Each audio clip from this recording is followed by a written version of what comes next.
اللہ رب العزت نے اسلام اور مسلمانوں کو ایک پہچان دی ہے جو دنیا کے سارے مذاہب سے الگ ہے، اور اس بات کو ہر انسان سمجھ سکتا ہے کہ کسی بھی شے کی معرفت اور اس کا امتیاز اس کی نشانیوں اور پہچانوں سے ہوتا ہے۔ اگر اس کی نشانیاں خلط کر دی جائے، ملا دی جائے تو اس کا امتیاز نہیں ہو سکتا۔ تو اللہ تبارک و تعالیٰ نے دین اسلام کو ایک امتیازی وصف عطا فرمایا ہے جو سارے ادیان باطلہ سے اسلام کو جدا کرتا ہے اور ان سے متصف ہونے والوں یعنی مسلمانوں کو بھی دیگر اقوام سے جدا کرتا ہے۔ اسلام نے ہر چیز کی ایک حد مقرر کی ہے اور ہر چیز کے لیے اصول اور قواعد بیان کیے ہیں۔ زندگی کا کوئی بھی گوشہ ایسا نہیں ہے کہ جس کے متعلق اسلام نے کوئی ضابطہ اور قانون بیان نہ کیا ہو۔ آج کل غیر مسلموں کا ایک تہوار دیوالی، اس کا ماحول چل رہا ہے۔ ہمارے مسلمان بھائی چونکہ دین اسلام سے بہت زیادہ ناواقف ہیں اور جاننے کی بھی کوشش نہیں کرتے، اس لیے وہ ایسے کاموں میں پڑ جاتے ہیں کہ جو ایک مسلمان کے لیے سرے سے حرام ہے، اور اسلام ایک مسلمان کو ان کی بالکل اجازت نہیں دیتا۔ دیوالی ہو یا غیر مسلموں کا کوئی بھی تہوار ہو،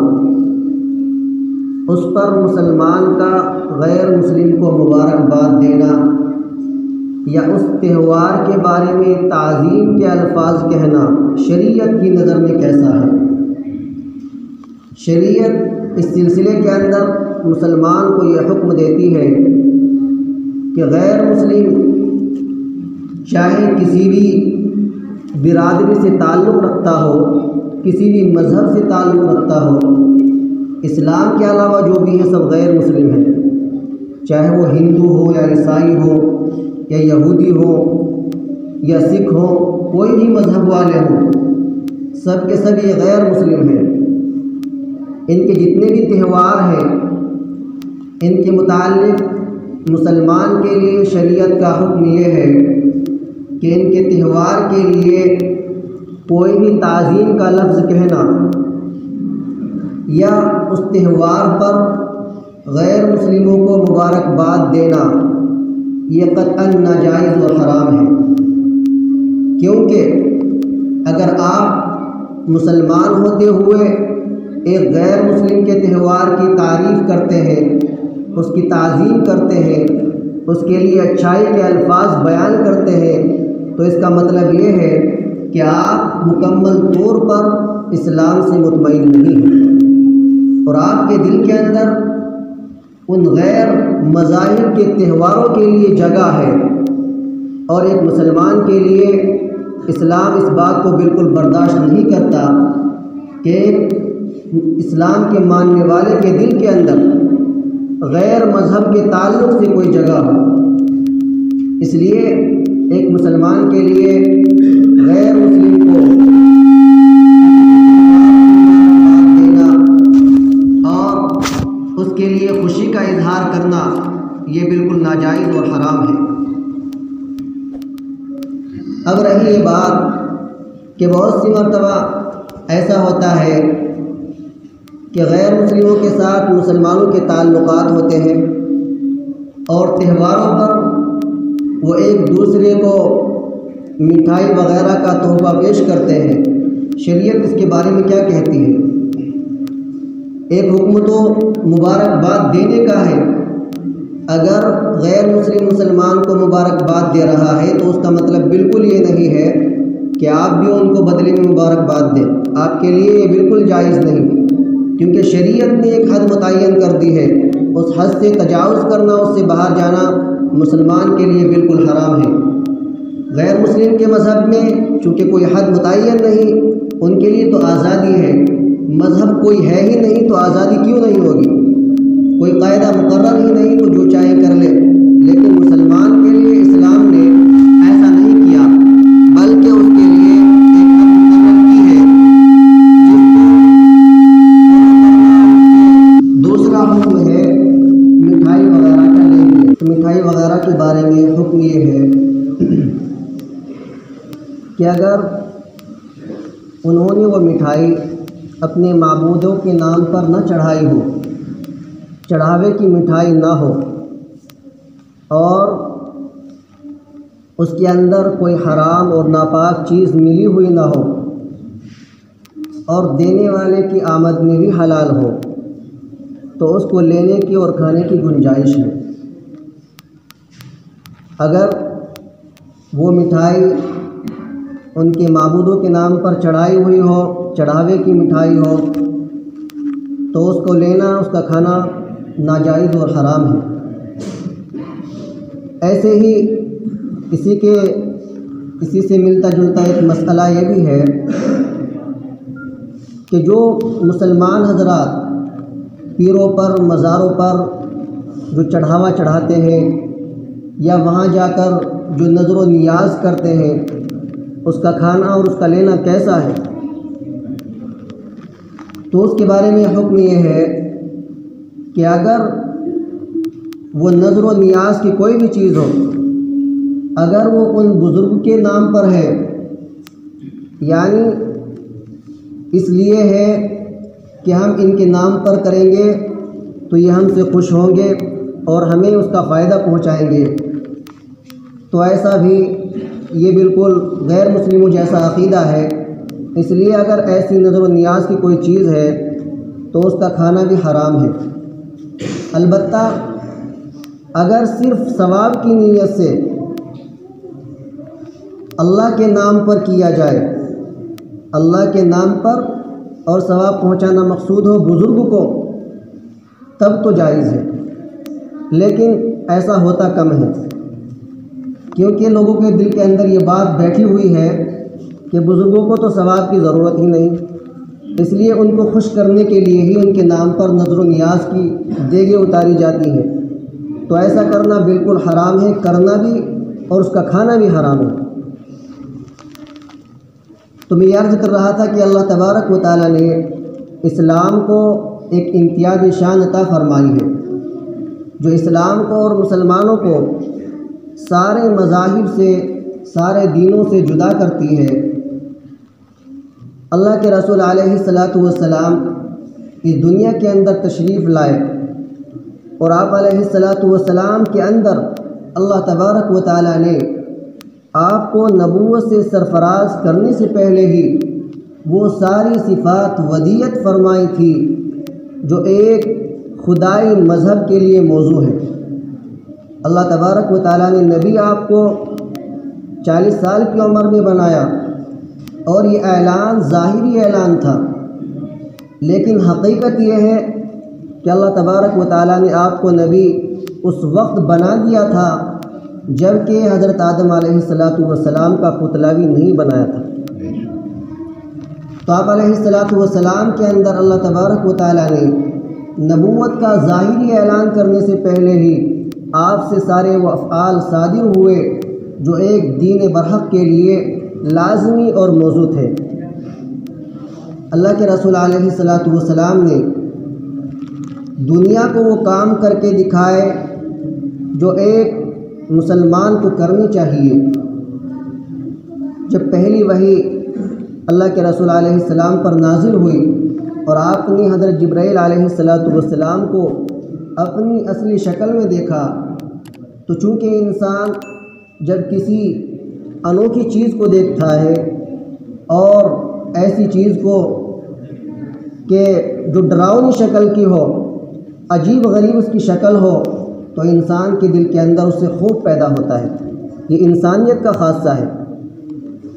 تو اللہ کے رسول علیہ السلام نے جب حضرت جبرائیل علیہ السلام کو اپنی اصلی شکل میں دیکھا تو اللہ کے نبی علیہ السلام پر بھی خوف کی کیفیت طاری ہوئی، اور آپ اپنے گھر تشریف لائے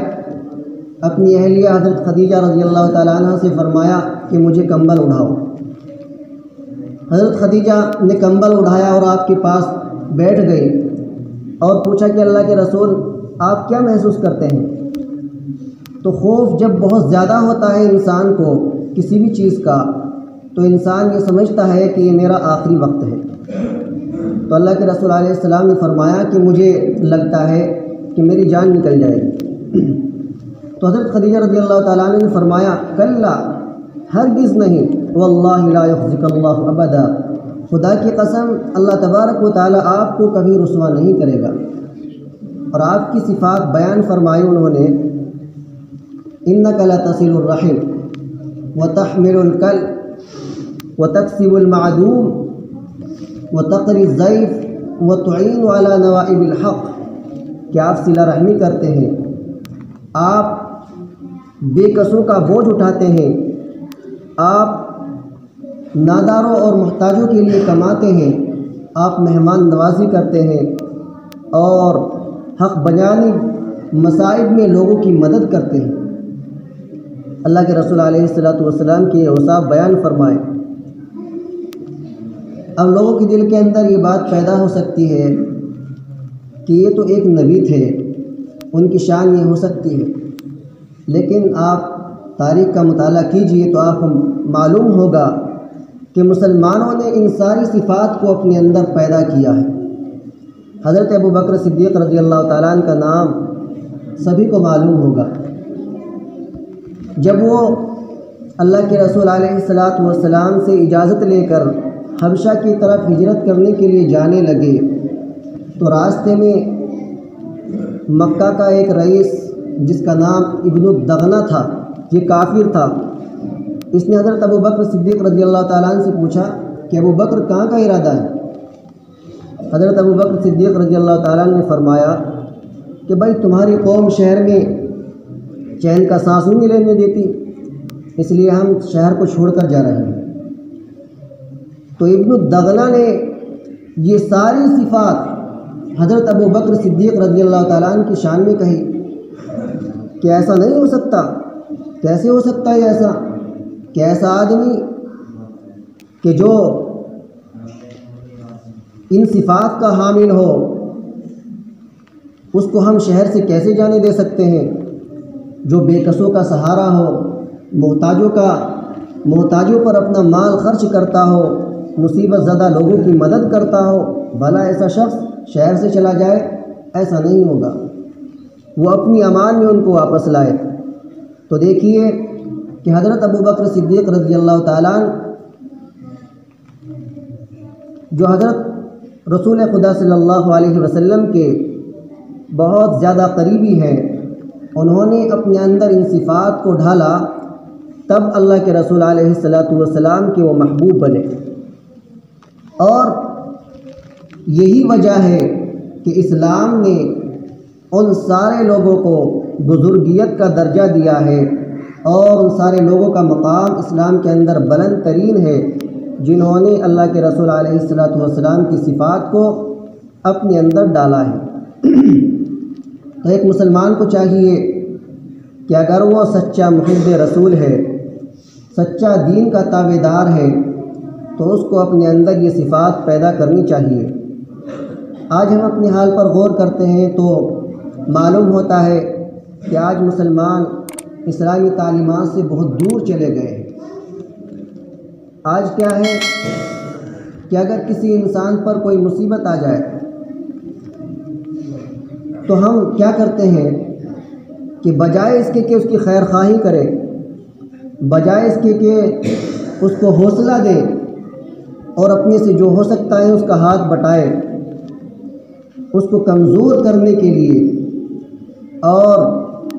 اس کو دل برداشتہ کرنے کے لیے ہم نے ایک کام ٹھان رکھا ہے کہ ہماری چوکڑیاں لگتی ہیں بیٹھکوں پر، وہاں پر بیان کیا جاتا ہے فلاں کے ساتھ ایسا ہو گیا، فلاں کے ساتھ ایسا ہو گیا،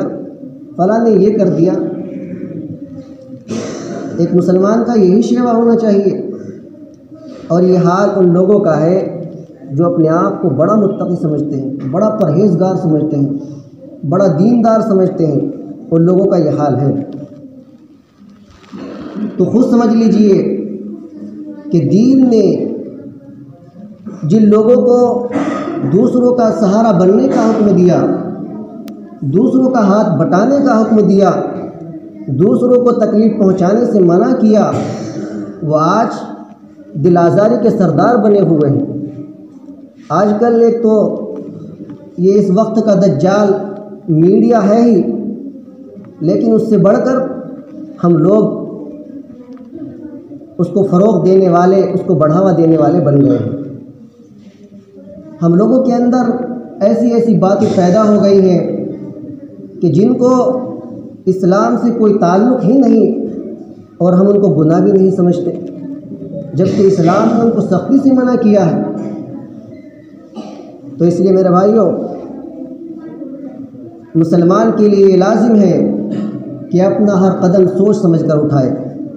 اس کی زبان سے کون سے الفاظ نکل رہے ہیں وہ سب کے سب نوٹ کیے جا رہے ہیں، اور ان سب کا اس کو حساب دینا ہوگا۔ انسان ایسا نہیں ہے کہ جیسے کھلے مہار سرکاری جانور گھومتے ہیں، جہاں چاہا جس طرف چاہا کھیت میں منہ مار لیا، ایسا نہیں ہے، بلکہ اس کو اپنی ہر حرکت کا، اپنی ہر قدم کا، اپنی زبان سے نکلے ہوئے ہر لفظ کا جواب دینا پڑے گا۔ تو اس لیے اس حقیقت کو پیش نظر رکھتے ہوئے اپنی زندگی کے ایام کو گزاریے۔ اللہ کے رسول علیہ الصلاۃ والسلام دنیا والوں کو یہ بتا کر گئے کہ آپ لوگ ناداروں کی، بے کسوں کی مدد کیجیے، محتاجوں کا بوجھ اٹھائیے، اپنے مال سے ان کی مدد کیجیے۔ لیکن ہمارا حال یہ ہے کہ ہم بے کسوں کی مدد تو کیا کریں گے، ہم دوسروں کا حق دبانے کی کوشش کرتے ہیں۔ دوسروں کا حق اگر ہمارے پاس آ جائے تو یہ سمجھتے ہیں کہ یہ تو اپنا ذاتی مال ہے، جبکہ یہ اتنا خطرناک ہے کہ اگر میں بتاؤں آپ کو تو آپ کے رونگٹے کھڑے ہو جائیں گے۔ ایک بہت بڑے بزرگ تھے، جب ان کا انتقال ہوا تو ان کے شاگرد نے ان کو خواب میں دیکھا کہ وہ بالکل برہنہ ہیں اور عذاب میں مبتلا ہیں۔ تو شاگرد نے پوچھا کہ حضرت، آپ نے تو ساری زندگی اطاعت میں، عبادت میں، دین کی خدمت میں، لوگوں کو راہ راست پر لانے میں گزاری، پھر یہ بات کہ آپ کی کوئی عبادت قبول نہیں ہوئی؟ تو ان بزرگ نے فرمایا کہ ایسی بات نہیں ہے،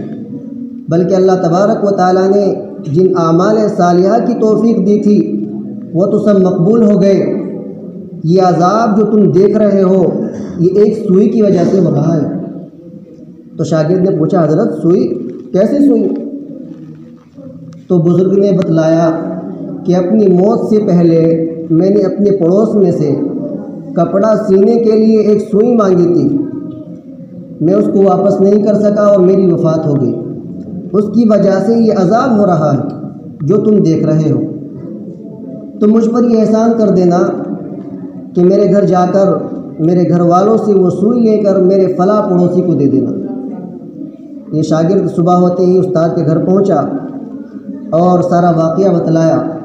گھر والوں نے وہ سوئی مالک کو پہنچائی اور معذرت طلب کی کہ ہم نہیں دے سکے، اس کے لیے معافی چاہتے ہیں۔